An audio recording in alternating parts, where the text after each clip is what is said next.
There were a lot of things that I lived with that I didn't know were not normal.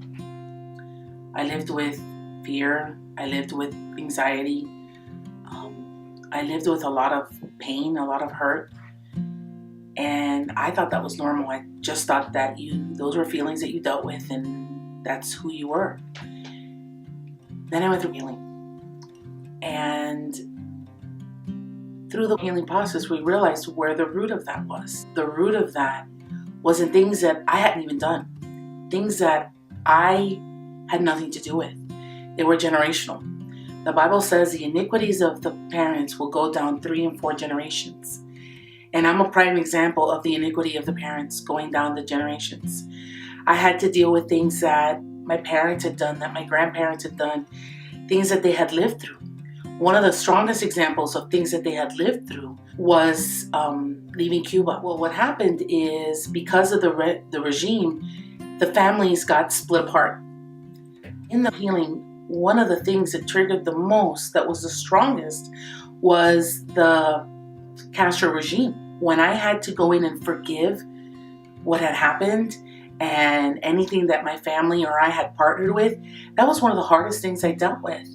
And it was completely shocking to me because in my head, it didn't really affect me, but it deeply and truly affected who I was. There was an abandonment issue.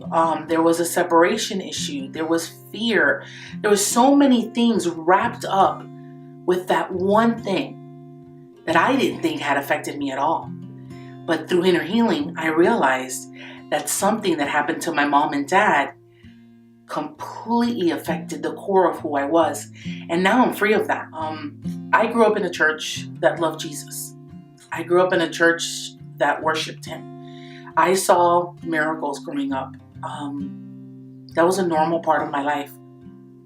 But in my home, I grew up in a church a house that was all about rules and regulations. It was all about working your salvation. And it put me in such a state of fear, in such a state of condemnation. Everything I did was wrong. I couldn't do anything right. I didn't read my Bible enough. I didn't pray enough. I didn't pray on my knees. I didn't like being on my knees.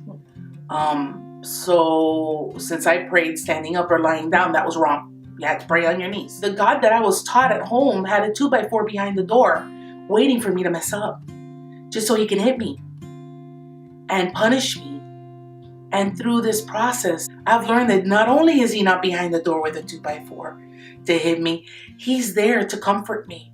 He's there that when I do something that I probably shouldn't have done, he's there to hug me. He's there to help me get past it, to heal me, not only physically, but to heal me, heal my soul, heal me on the inside so I can move forward. The biggest thing that has happened through all of this was that I traded religion for relationship. And I hope and pray that everybody who hears this can trade their religion for a relationship with Jesus Christ.